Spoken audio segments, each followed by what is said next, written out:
to participate in this conversation. You can understand that given the amount of government business that's on at the moment, this time is very limited. So we just have about 30 minutes this morning. So Minister, thank you again for coming, and it's over to you if you want to make a few opening remarks.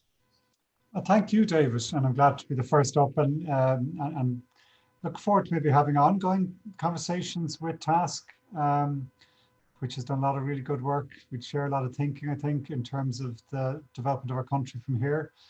A new economic model which stitches social justice, ecological restoration and protection with economic development. And I think it's true what you said, it's a busy time. It's a really difficult time in government. There's lots of kind of the COVID challenges beyond compare in terms of how do you get the balance between protecting our health and maintaining people's jobs. And but I think we can and will do it. And I'm kind of, I suppose, much as anything else, I'm focusing on using this moment of change to affect change in areas like transport, in energy, in agriculture, in the very economic model itself. And that may sound grandiose, but that is what's needed and what's possible. And I think one of the key things in my job is going to be out talking, listening, working with people. I think we have a very specific task in the next year to prepare this country to make a leap towards a low carbon future and to revise our national development plan, revise our even economic measures of progress. And that's set out in the programme for government, but actually it'll require a lot of communication, a lot of listening, a lot of collaboration. And I think that's one of the things I'm going to be focusing on in the next 6, 9, 12 months, as well as delivering the change on the ground. So I think I see this conversation as a useful part of that kind of what we can do well in this country is come together on a common purpose. And okay, we may disagree or differ on the specific policy measures, but engage in a partnership approach. You've been involved in partnership in the past. And I think yeah, but it works. I think it works. I think it's better than what you see in other parts of the world where it's politics of division, politics of derision, politics of putting the other person down. I think our country will be better served by people working together. And I see working with TASC as part of that process, or talking to you today as part of that process. Great. Thanks very much indeed, Minister. I suppose just to start off by saying, are you feeling optimistic at the moment? I'm just thinking, you know, in the last week we had the statement by China at the UN that they hope to be carbon neutral by 2060. And we've also had a very strong commitment from Ursula von der Leyen at the EU and the possibility now that Joe Biden might be elected in the White House. Do you think the wind is behind your back at the moment? You would want to. We need a bloody gale. because the scale of the challenge is very real. I mean, just to focus on this climate issue, which I've been thinking about working on for 30 years.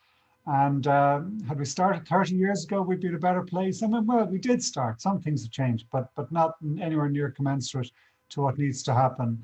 The last week, there has been some signs that maybe help. That Chinese decision wasn't small. Now, it's very significant actually, because they have such a controlled economy. When they say they're going to do something, they can actually maybe pull levers that might be difficult in other countries. And it's a significant shift. It's not as far as we might want them to go, but it is significant. There's no two ways about it. And it is, it's backed up by what Europe's saying. And again, Europe's saying a 55% reduction in emissions in the next decade at least, or compared to 1990 levels, is again not insignificant. And a lot of people from the environment movement would say it's not enough, but I'd prefer to grasp what's possible and the commitment that is there and deliver it. And then we're in a better place to make the next leap.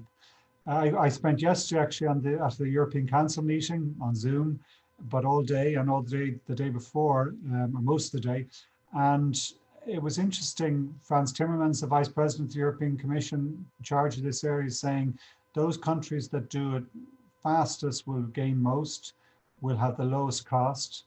And also, which sounds like a cliche, which sounds slightly trite, but it's actually critically true.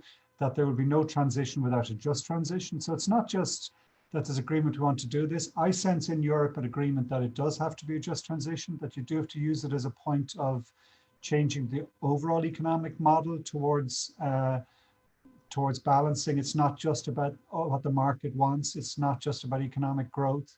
It's not just about looking after corporate interests. It does actually require a change of that sort of scale of change, which I think TASC would have been calling for quite some time.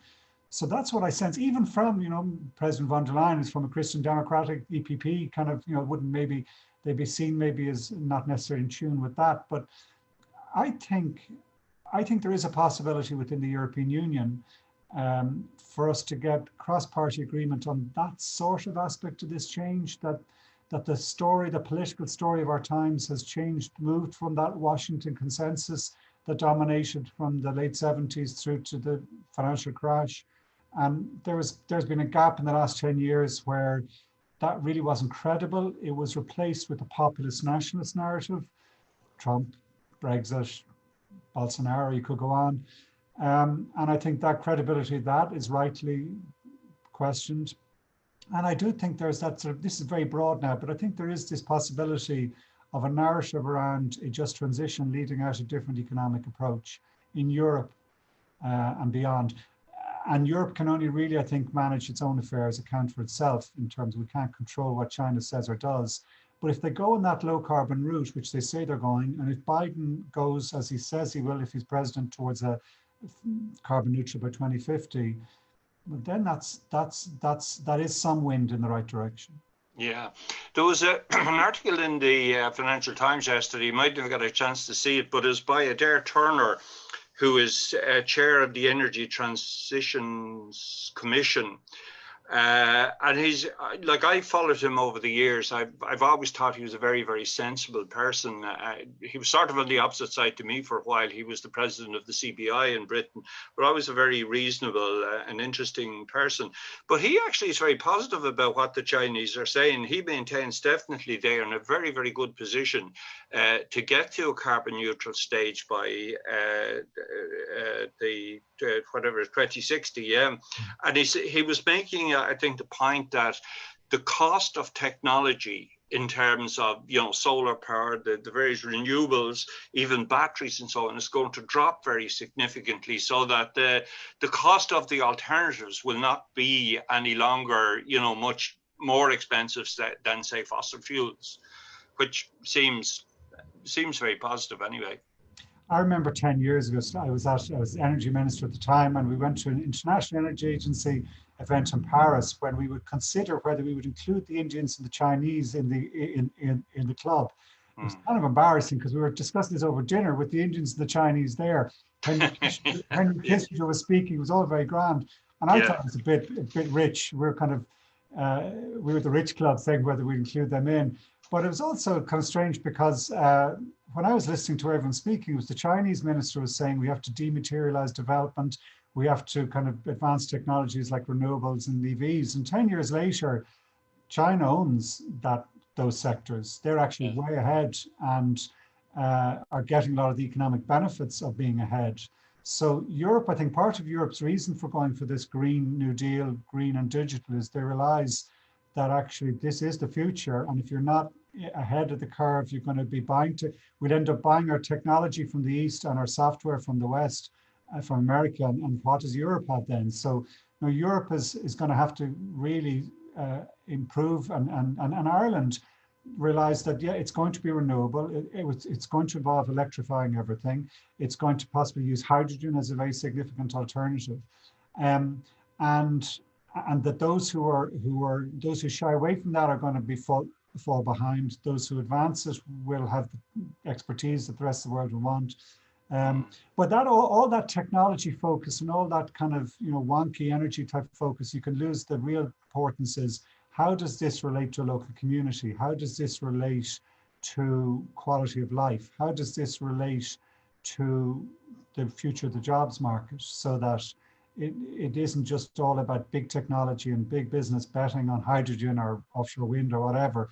It will be hydrogen, it will be offshore wind, but how do we use that electricity in a way locally that creates a sustainable society in every which way, I think is part of what we have the opportunity of getting right. I mean, I think it is a bet. So is a Chinese authoritarian kind of, well, I have to be careful my language here, but you know what I mean, a Chinese I do. I know what you controlled mean. economy going to be better at this, or is a social democratic Western liberal democracy, which is what we are, going to be better? I'd bet on the latter, because I think actually part of it, what making it work is how you apply it at a local, really community, local level with the support of people. It will benefit most maybe those areas where people, citizens have control of the data and of the networks in a way, so that they, it's not you're not just a cog in that system, but you actually feel partly ownership of it or control over it. And that sounds, sorry, rather aesthetic, but actually it's those sort of issues I think really do matter. And yeah, no, I think that's very valid. And you mentioned earlier on that really what's involved here is kind of changing the whole system. And I just wondering in that context, Rebecca Henderson, who is she teaches in the Harvard Business School, but she published a book earlier this year with the title "Reimagining Capitalism in a World on Fire." And even though it was written earlier in the year in the wake of what's happened in California and Siberia and Australia and so on, since with the fires and the heat and that, it seemed very prescient. But she was making the core point, I think, that the type of business model that people have followed from the 1970s, following Milton Friedman, that you just make profit at all costs and you don't bother to price in the externalities, that is no longer viable.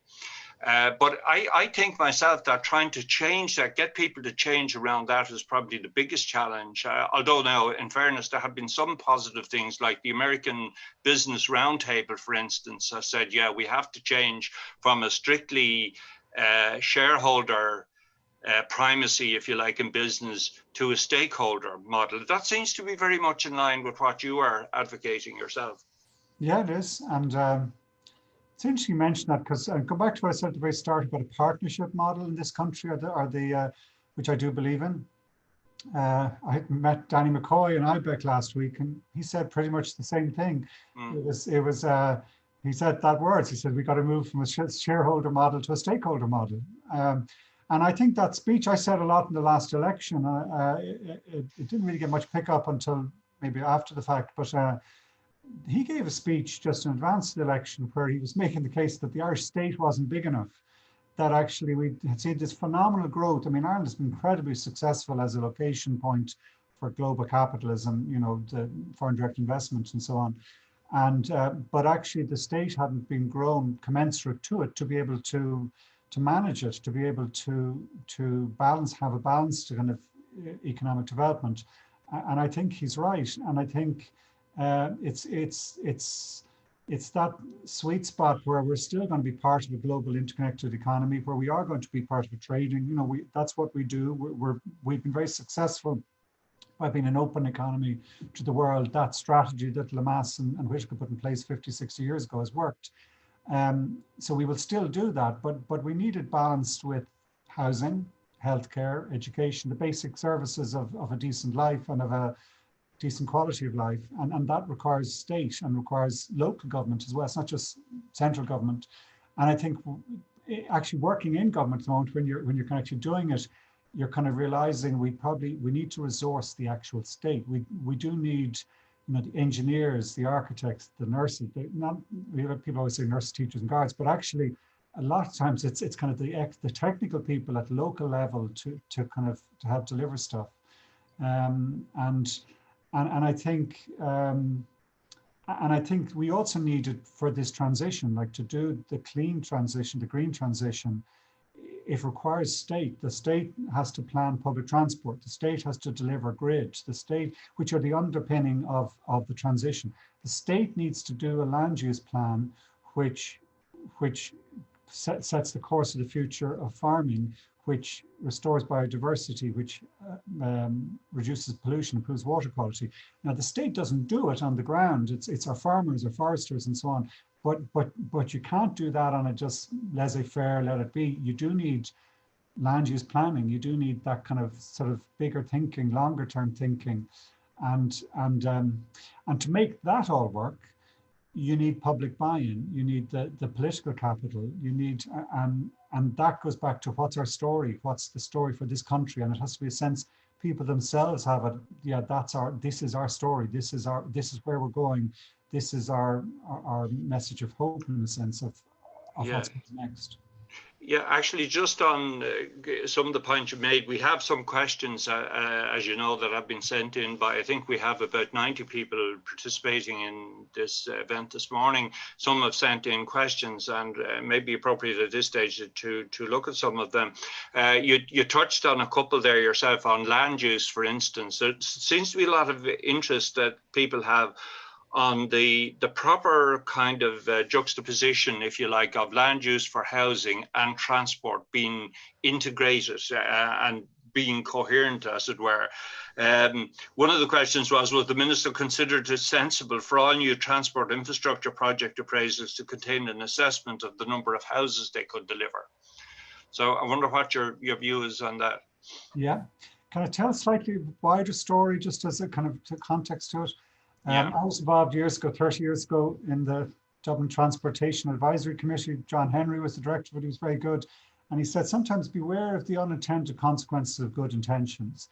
So in our country, in Dublin, back in the 30s, 40s, 50s, we had real poverty in the centre of the city, still slums, and there was a real understanding of the need for public health to kind of get people out of that. And so we went really brilliantly to likes of Marino and Kimmage and other kind of garden city estates close to the centre of the city, and it really worked. It kind of, you could still get into the town and out. You had a little patch of grass at the back, or where you could grow potatoes, or you could. It was a brilliant development. We liked it. We kept going. So in the 70s, and I'm old enough to remember it, 60s and 70s, we went out to Tala and Finglas and Blanchardstown. Now we didn't do it quite as smartly because we didn't put in the bus services or other infrastructure at the same time. You couldn't quite walk from Tala into town, but still people did like it and it worked, and it is brilliant. And we didn't stop then, and politically we kept going, partly because of corruption in government, local government, but we went further out to Ratoath and Drogheda and Wicklow Town, and we haven't stopped. Like, we're still, half of the housing in the recent years, like last year, was built in the counties surrounding Dublin, in Leeds. Like half of all the new houses was in surrounding counties to Dublin, and the same phenomenon was happening in Cork, Limerick, Waterford. So the population, the inner city, the population in the historic core of Limerick is 3% of Limerick's population. We just hollowed out. Cork is the worst example of sprawl. You know that song from John Spillane, Johnny don't go to Ballincollig, Johnny go to Carrigaline. That's what everyone did. They exited the cities. Now, so that won't work in a whole variety of different reasons. And it was good intentions initially, but it's gone badly wrong because it leads to very long commutes, a huge amount of time traveling up and down, huge amount of resources. So we've underutilized resources in the areas that are left behind, and we have to keep building new resources in the new areas. So we need to switch that. And it was based on a roads transport model. And there's a whole variety of problems with that. In my mind. So we need to switch, and we need to switch to what they call transport-led development, where we're actually developing these kind of urban communities. And I'm talking about urban, it could be a village, it could be a town, it could be a city. It doesn't have to be all Dublin-centric or all city-centric. It should be town centre first and village centre first, and building up local rural communities in the same way. But building around the idea that we're not all commuting long distances, and we are actually developing close to public transport centres, and not around a road sprawl network, which has been our model for 50 years now, or 40, 50 years since that process started, the one I mentioned.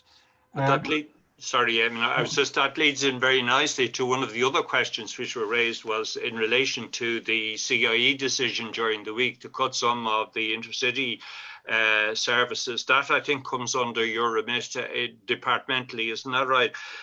So, you know, some of the people are asking, is this not sort of contrary to the green transition idea, the idea of getting people onto public transport? No, the proposal came from the company to reorganize their resources. and to a certain extent, you leave company. Bus Éireann runs the bus network. They're good at it. You don't want to kind of second guess them. They actually they have 18 intercity routes. They're taking from 4, and they're redeploying to the other 14. But they're also introducing new bus services in Meath and in Louth and in Cork, Galway, and Limerick with those buses and those drivers. And actually, they're expanding. They're employing more drivers in that process of change. And what I said is, okay, if that's what you think, that's where you think the growing demand is and where the network is. But on one condition, that any of the towns that are on those existing routes which lose service, that they don't fall behind, that we get the National Transport Authority to review and to provide on a public service basis routes, for example, from Moy or Clare, Mitchelstown, so that if they're not getting the intercity Bus Éireann bus stopping en route, that there's an alternative service provided on a public service obligation. So that can't lead to any town being left behind. And it's Bus Éireann saying, well, we want to develop new services. And I suppose they are competing in some of those routes between intercity services who don't stop in Clare, Mitchelstown, Fermoy, and they were finding that they couldn't compete or they were losing money on it. So I don't have a problem Bus Éireann building up where they can actually really provide additional services, and any gaps in those towns are covered. But I think as well, we're looking at meeting with Irish Rail this morning. We need to look not just at additional bus services in Cork, Galway, Waterford, Limerick, and Dublin, but also new rail infrastructure and new transport-led development around rail. So in Galway, that's twin tracking Athenry to Galway with kind of developments in Ernmore and Ardran. So that's where the new housing goes. In Limerick, I think it needs a new rail investment, not new roads investment. And I think the likes of the Foynes line, which would provide us rail freight connectivity to our Deepwater Harbour, but also you could put in rail stations in Adair and Patrickswell and Durdall, Crescent, right? You could do the same in Ballysimon and East of Limerick, the same up in Moyross, as if you're developing Limerick rail-based, and look for development around those at the same time that you do bus and walking and cycling. In Cork, I think it's twin tracking Middleton to Cork city centre and putting the station in Tivoli, so that develops as a really large community close to the centre of the city. In Waterford, I think it's moving the railway station into the North Quays so that the Waterford develops on either side of the river. So those sort of, as well as Navan rail line, I could keep going on, but we need to switch away from spending on roads to spending on those sort of projects and telling to all that the housing, the councils, that's where you need to develop. It's close to those sort of stations, close to those lines is where we're going to grow. It'll take time because you don't build railway lines overnight. You have to go through planning, you have to get public support for it, but that's where we're going to go. Okay, maybe turn that to something slightly different. The issue of the transition, the just transition, and how it affects different households. As we know, the fuel allowance was announced this week. I think 23 something a week. And one of the questioners said that, we have 350,000 households relying on the fuel allowance, but most of it is actually spent on fossil fuels because the people don't have the wherewithal to have an alternative at the moment. And the question really was, would it not be better to actually spend this money in retrofitting grants for people? I don't think you can withdraw fuel allowances because, to be honest, it tends to, from my knowledge in the past, it goes to those people who are probably most at risk of poverty, and so therefore they're not the people you want to be taking the money away from at this or any other time. But I do think to really tackle fuel poverty, the best way is to, in the end, provide housing where you don't need to be burning fossil fuels, where the quality of the housing is so good, the insulation is so good, the alternative heating systems are better, so that you actually protect from having to pay for the coal, oil or gas bill. And that is going to take 20 years, but that's what we're going to do. It's agreed right across the political spectrum. Every party, as part of the All-Party Oireachtas Committee, agreed that we should target something like 50,000 houses at least a year, do deep retrofits on them so that you don't have to be spending all that money burning fossil fuels. We start this year's budget will see a significant increase in social housing stock because we can have some control on that. It's not easy to do, but you can direct it, I guess, because it's state controlled. And we also really ramp up. We're going to ramp up the warmer home scheme so that those on low income people getting kind of grant support to help retrofitting of those houses. We do it in the Midlands as part of the Just Transition Plan so that again they build up expertise in that area. And then we also at the same time start to expand. It'll take time, it'll take 3 or 4 years to ramp up kind of private housing by mixture of low finance and grant systems, but also private householders paying for it. And that is the best way of protecting against fuel poverty. There's huge health benefits from it in living in a well-insulated, well-heated house. We will use funding from increasing carbon taxation to pay for that. The programme for government set out that roughly kind of a third or slightly less than a third will go on increasing social welfare payments rather than cutting them to protect against fuel poverty. The ESRI have presented a study to government in advance of the budget on that with a variety of options which they think would best reduce that risk. It will also then, as I said, largely the biggest part fund that some of that retrofitting work. And it's only some because it's such a huge project. And thirdly, it will go towards agriculture rep schemes so that rural Ireland doesn't fall behind. So I think there is a coherent way of us addressing the issue of fuel poverty and fundamentally eradicating it by building up a building stock which is fit for this climate of ours. Well, indeed, actually, where I live here in Rolderstown in North County Dublin, there's a new local authority scheme of 27 houses just built quite close to me here, and they're really superb in every respect in terms of solar panels, even in terms of the power outlets for charging electric vehicles. Actually done by Paul Reid, and is one of his last things as head of the Fingal Local Council. Just to maybe touch on one other thing, because I'm taking your time, I know you want to go, and this is the last question. Don't worry about the time. You can ask another one or two. There. Go on. Okay, right. Well, all right.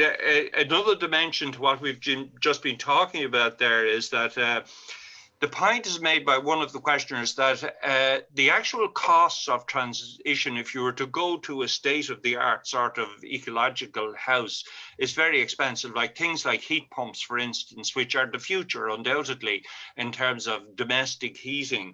But they are extremely expensive at the moment. And, even retrofitting and so on, for which we know there are grants. But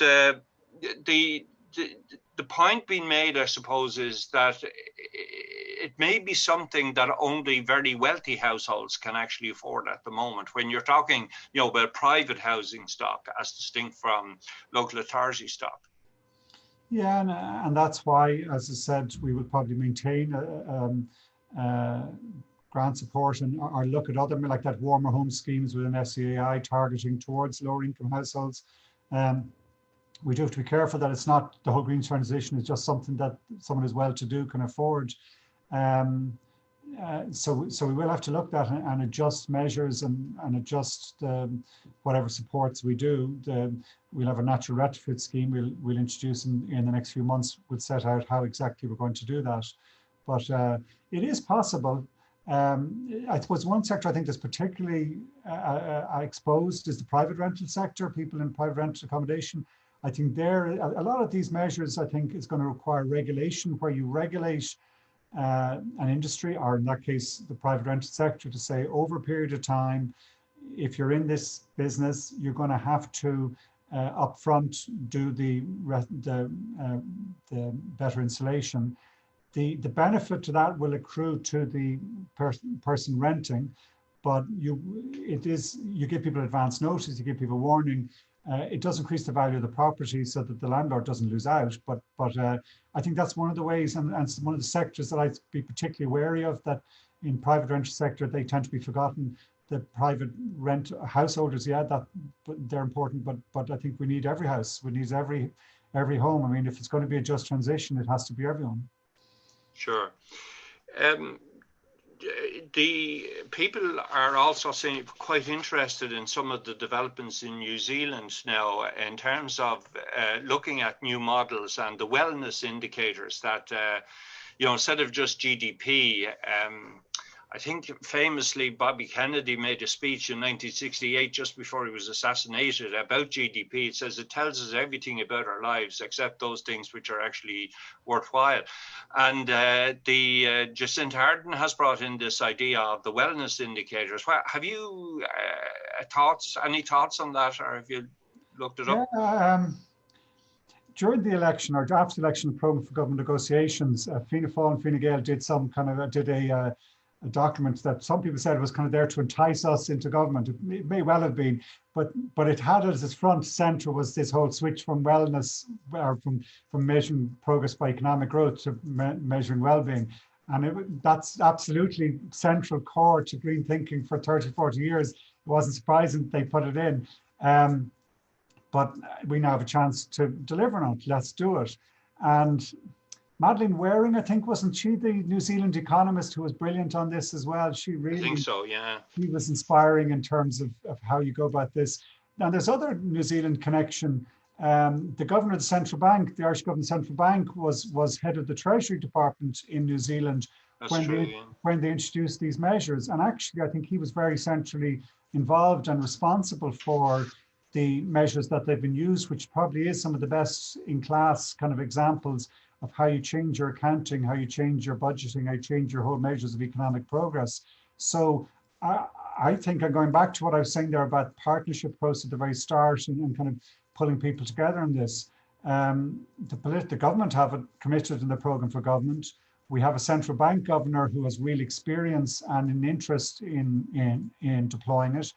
I don't see the opposition disagreeing with this, or there isn't. It isn't a point of political contention or division. So I hope it is something that we can actually lead as a country, and you can do it. Go back to what we started this very conversation about, because the old narrative, the old story, is fundamentally broken, shattered on the ground in pieces. What is this new story? And I think this new economic story is about measuring progress in a much more balanced, much more in a much more accurate way, which assesses how does it affect our health, our well-being, our mental health, our social solidarity, our environment? How does it, what gains us that we get the whole world of economic growth and we shatter the planet in the process? So absolutely, we're working on it in government.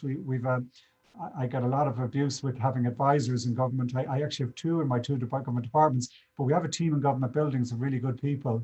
And one of the tasks that I've set them, said more than anything else, deliver that in real, as best we can, to the best of our ability. And that's what we'll do in the next 4 years. Yeah, a lot of people were very taken right enough by the speech you made there, in the course of which you referenced the economic development, the 1958 plan by Whitaker and Lemass. And I suppose getting the message across that we're not just at an inflection point, it's really a critical juncture that we're at.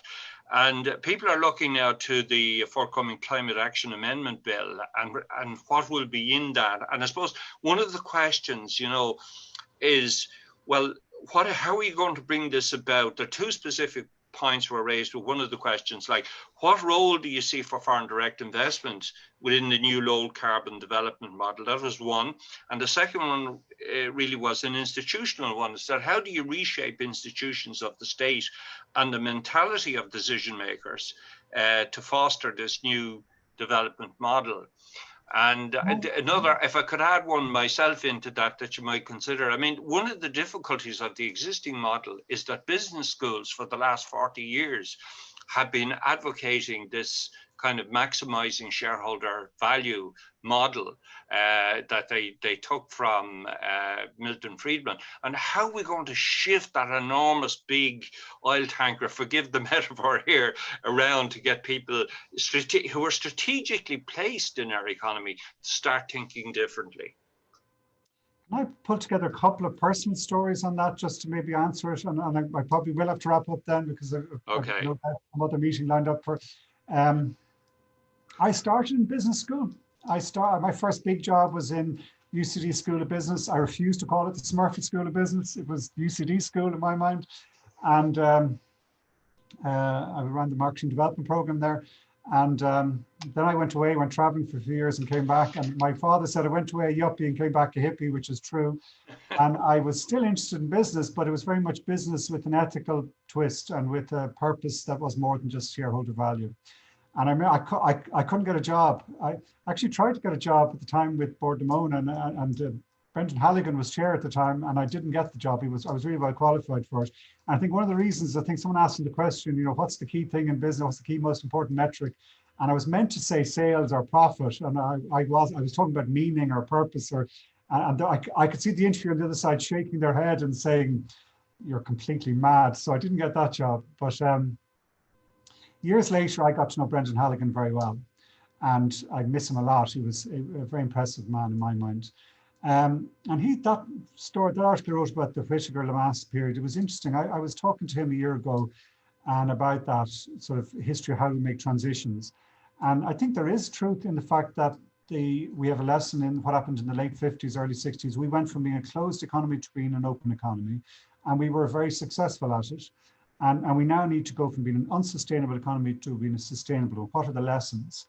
One of the lessons Brendan said, which I think is true, I think the European Commission had looked a few years ago, why had Ireland been so successful in making this relative to other European countries since we joined? We are, by any metric, have done well.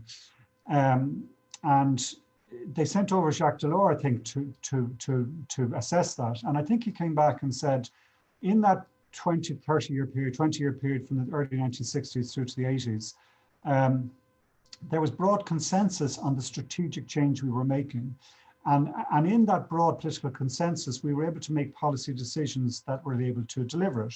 So if it was investing in education, Donncha O'Malley, it was joining the European Union, it was setting up the centres in Shannon and elsewhere for expertise in foreign direct investment.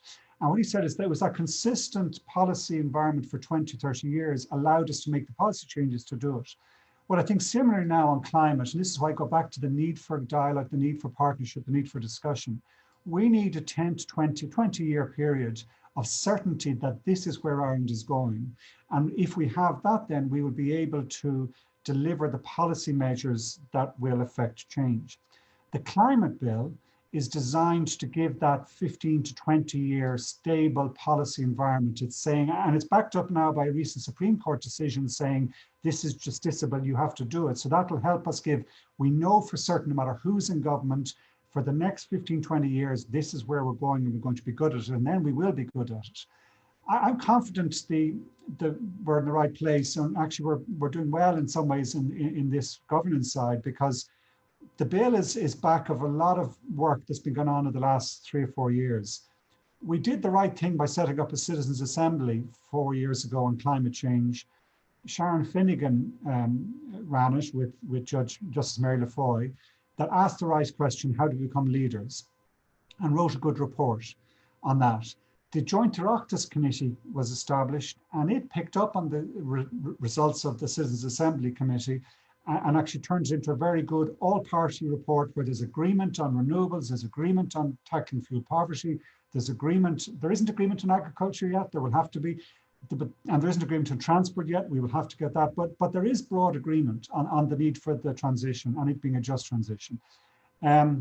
Richard Bruton, in fairness, wrote a climate plan that was good, that took that Oireachtas Committee work, but it wasn't ambitious enough. It was a 3.5% per annum cut where we need to at least double that.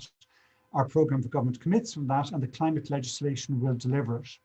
Sharon Finnegan is now running the unit in the Department of Taoiseach, which is partly the responsibility of coordinating the state's response. So to answer your question, how do we do it? We do it as a democratic, social democratic, Republican state where we use the institutions of government and we use it on a partnership basis with employers, workers, environmental community, farmers, local communities, right down as a local level.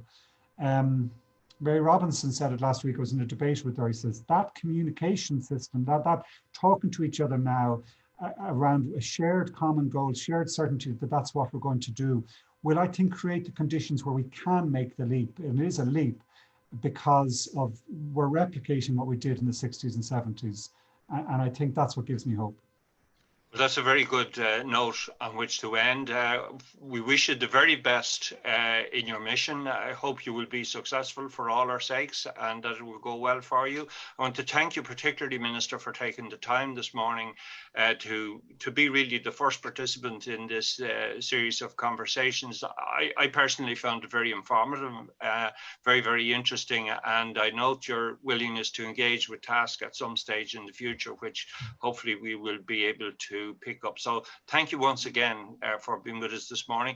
I want to thank everybody else who has been listening to this for participating in it. I've been asked just to bring to your attention that we will have another couple of events coming up on November the 13th. In one of the conversations, we have Phil Bloomfield, who is the UK Shadow Secretary for Brexit, the Labour Party MP. On the 23rd, we'll be joined by Antónis de Leo Varadkar. And then on December the 2nd, our annual lecture with Philip Alston, the former UN Rapporteur on Extreme Poverty, Dr. Austin Carroll, who's a GP, and Kitty Holland, who is very well known as a journalist in the Irish Times. So thank you again, Minister, and thank you everybody else for joining. Cheerio.